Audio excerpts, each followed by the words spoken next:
आपकी बारी है। अनंत विजय जी मेरे बहुत अच्छे मित्र हैं और मैं उनका बड़ा सम्मान करता हूं, लेकिन मैं ये सुन के बहुत शर्मिंदा हूं कि एक वरिष्ठ पत्रकार ये कह रहा है कि विपक्ष के प्रदर्शन से देश की बदनामी होती है। हमें ये अच्छी तरह समझ लेना चाहिए कि विरोध प्रदर्शन से देश के सम्मान बढ़ता है, लोकतंत्र मजबूत होता है। हमारे प्रधानमंत्री अक्सर बोलते हैं मदर ऑफ डेमोक्रेसी या दुनिया का सबसे बड़ा लोकतंत्र।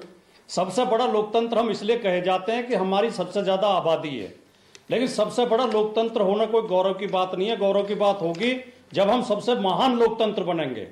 और महान लोकतंत्र में सरकार के नेताओं को इतना विशाल हृदय होना चाहिए कि विपक्ष के प्रदर्शन करने वाले लोगों को गले लगा सकें, उन्हें सम्मान दे सकें, और ऐसा कई नेताओं ने किया है। और अगर गले भी नहीं लगा सकते तो कम से कम चुप तो रहो, उन्हें गालियां तो मत दो। मैं सुन रहा था अजय आलोक जी को, अजय आलोक जी ने क्या क्या शब्द प्रयोग करे प्रदर्शनकारियों के लिए। थेतराई कर रहे थे, फुगड़पन कर रहे थे, नंगापन, नंगई, माइंडलेस, राजनीतिक दिवालियापन, बेशर्मी, नंगा भौंडा प्रदर्शन। ये वही भारतीय जनता पार्टी है जो विरोध करने वालों को टुकड़े टुकड़े गैग बताती है, शहरी नक्सल बताती है, खालिस्तानी बताती है, पाकिस्तानी बताती है, बिके हुए भाड़े के, एंटी नेशनल। और अनंत जी अभी कह रहे थे इकोसिस्टम, पता नहीं कौन सा इकोसिस्टम है। लोकतंत्र में विपक्ष के लिए अगर इस तरह के भद्दे शब्द प्रयोग किए जाएंगे, विपक्ष को गालियां दी जाएंगी और प्रदर्शन को आतंकवाद की तरह परिभाषित किया जाएगा तो लोकतंत्र खतरे में है। ये बात हमें अच्छी तरह समझ लेनी चाहिए। ओके, तो प्रियंका जी आम आदमी पार्टी की तरफ से क्यों कह रही है कच्चा बनियान गैंग?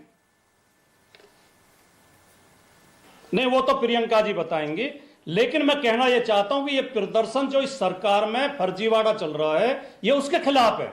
हर मामले में हमारे प्रधानमंत्री बड़ी गौरव के साथ कहते हैं बार बार देश में भारी संख्या में मोबाइल बन रहे हैं। कौन सा ब्रांड है आप बता दें मुझे मानक जी, भारत का कौन सा ब्रांड है जो बन रहा है?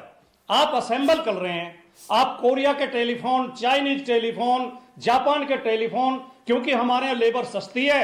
85 करोड़ लोग 5 किलो राशन पे जी रहे हैं, वो सस्ते में ठेकेदारी में काम करने को तैयार हो जाते हैं, वो कंपनियां उसका लाभ ही उठा रही हैं। जिस बात पे आपको शर्मिंदा होना चाहिए। ओके भाटी जी, एक सवाल और। भाटी जी, एक सवाल, मोबाइल नहीं बन रहे हैं, एक सवाल हो रहे हैं मोबाइल। एक सवाल और।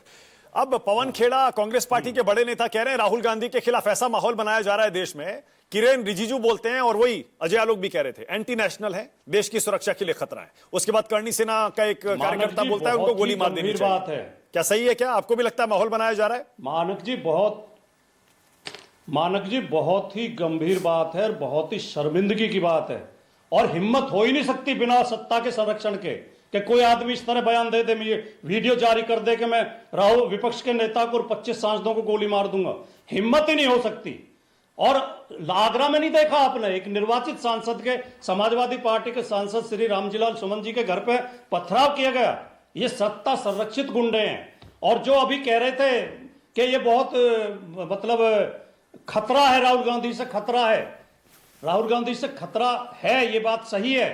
क्योंकि जब अनपढ़ और अशिक्षित लोग और नासमझ लोग कुर्सी पर बैठे होते हैं तो समझदार और विद्वान और पढ़े लिखे लोगों से उन्हें खतरा होता ही है। पर्सनल मत बोलिए, राहुल आप भी पर्सनल मत बोलिए। खतरा है, ठीक कह रहे हैं। ये क्यों पर्सनल बोल रहे हैं आप? नहीं, मैं पर्सनल पढ़ाई लिखाई की बात आएगी तो और भी विपक्ष के बहुत सारे नेता उसमें आ जाएंगे। और वो आप तो ऐसे कह रहे हैं जैसे विपक्ष के सारे नेता पढ़े लिखे हैं। आप तो ऐसे कह रहे हैं भाटी जी विपक्ष के सारे नेता पढ़े लिखे हैं, खूब पढ़े लिखे हैं।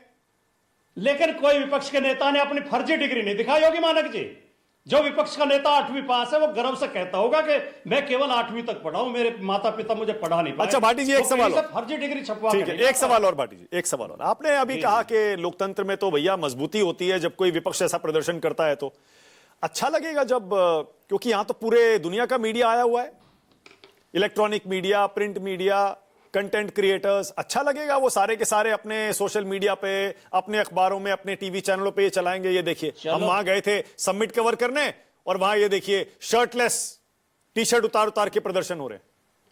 चलो एक बार को मैं मानक गुप्ता जी की बात से सहमत हो भी जाऊं, क्योंकि मानक गुप्ता जी किसी पार्टी के प्रवक्ता नहीं है, विद्वान पत्रकार हैं।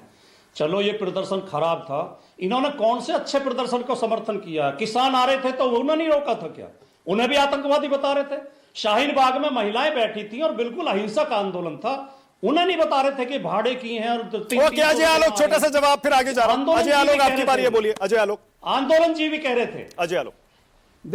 देखिए, भाटी जी की बात सुन के मुझे आश्चर्य नहीं हो रहा है, क्योंकि लेफ्ट लीनिंग इकोसिस्टम जो है, जो कि एब्सोल्युटली अर्बन नक्सल की तरह बोलता है, उसी तरह से ये बोल रहे हैं भारत की आन बान अशान इनको चिंता नहीं है। खैर, नग्न प्रदर्शन करना मैं कोई बुरा नहीं मानता हूं, लोकतंत्र में प्रदर्शन सही में करना चाहिए, कपड़े खोल के ही प्रदर्शन हुए राजनीतिक दलों के द्वारा, लेकिन मंच देखना होता है। भाटी जी बहुत पढ़े लिखे हैं तो इतनी बुद्धि होनी चाहिए आपको भी कि मंच देखना होता है। न्यूयॉर्क में हार गए हैं रिपब्लिकन्स, डेमोक्रेट जीते हुए हैं। यूनाइटेड नेशंस का हर साल वहां असेंबली होती है, पूरे विश्व का लोग जुटता है। पहुंच जाए वहां रिपब्लिकन नंगे होके डेमोक्रेट्स के खिलाफ, या डेमोक्रेट पहुंच जाए क्योंकि डेमोक्रेट की तो सत्ता है वहां, पहुंच जाए रिपब्लिकन्स के खिलाफ यूएन के मंच पे प्रदर्शन करने। क्या बोल रहे हैं आप लोगों? तो कहां बुद्धि छोड़ के आए? घर में आए छोड़ के? ये कौन सा मंच था? अरे करिए नग्न प्रदर्शन निकल के, हिम्मत खाइए लाठी पुलिस की, जाइए भर दीजिए जेल। लोकतंत्र में सहयोग करने की हिम्मत है? अभी बोल रही थी, गई थी जंतर मंतर, 5 केस हो गया मेरे पे, अभी चार्जशीट हुई है। अरे जब लोकतंत्र लड़ने की हिम्मत है, जाओ ना जेल, निकलो रोड पे जैसे हम लोग निकलते थे 10 साल। नहीं निकले क्या? जाएंगे जेल ना, हम नहीं गए, शहर के केस हम पे नहीं तहत चल रहा है। जाएंगे। आपकी हाँ? तानाशाही और घर में बैठ के एयर कंडीशन कंपनी में प्लानिंग करके आपका देश को कोई नुकसान करना है, अब बात करते हैं लोकतंत्र की। आप जाएंगे, डरते नहीं है आपकी तरह सरेंडर। आप करेंगे क्या? कौन से मोबाइल बनते हैं? नोएडा में रहते हैं ना। एक मिनट मानक इनको रोकिए भैया, मानक इनको रोकिए। हल्का 1 सेकंड, हल्का 1 सेकंड, मानक बीच में इनको रोकिए, मैं किसी के बीच में नहीं बोल रहा। आंदोलन के तौर और तरीके हल्का 1 सेकंड, हल्का 1 सेकंड। पढ़े लिखे समझदार अपने आप को बहुत पढ़े लिखे समझदार कहते हैं, ये भी नहीं पता कि सेकंड लार्जेस्ट मैन्युफैक्चरिंग है मोबाइल फोन की इंडिया में। आपके नोएडा में होती है, सैमसंग करती है, एप्पल कर रही है, $1 बिलियन का एक्सपोर्ट हो रहा है। गजब बैठ के बोल रहे हैं। राजकुमार भाटी बोलिए, भाटी जी 30 सेकेंड्स, भाटी जी बोलिए। कुछ भी नहीं, मतलब जो मुंह में आया बक दिया। अजय आलोक ने कहा कि बुद्धि को घर पर छोड़ के आते हैं। बुद्धि का ठेका लेने वाले अजय आलोक से पूछो, इन्होंने 2 बातें कही। सैमसंग और एप्पल भारत की कंपनी है, ये मेरी बात को खुद ही सिद्ध कर रहे हैं। अरे नहीं है भारत की कंपनी, लेकिन भारत में इकाई स्थापित की है, कंपनियां भारत में इकाई स्थापित की है, मर्सिडीज ने भारत में इकाई स्थापित की है, मैन्युफैक्चरिंग यही करती है। कर चुके हैं, आपको इतनी भी बुद्धि नहीं है। अजय चुप करिए। अरे कोई बदतमीजी नहीं, आपको सही में बुद्धि घर छोड़। अजय नहीं, पर्सनल मत करिए प्लीज, अजय पर्सनल मत करिए, और वन बाय वन बोलिए। भाटी जी बोलिए। अजय आलोक, आप से मुझे बाद में माफी मांगनी पड़ी थी, मैंने काफी अपशब्द आपके खिलाफ बोल दिए थे, लेकिन आप इतनी मूर्खता की बात करते हैं कि गुस्सा आ ही जाता है। हम बुद्धि घर छोड़ के आए हैं, बुद्धि का ठेका आपने ले रखा है, आपको विरासत में बुद्धि मिली है, और सारी बात मूर्खता की कर रहे हैं। सारी बातें आपने मूर्खतापूर्ण की हैं, किसी बात में आपकी में तर्क नहीं है, सारे कुतर्क कर रहे हैं।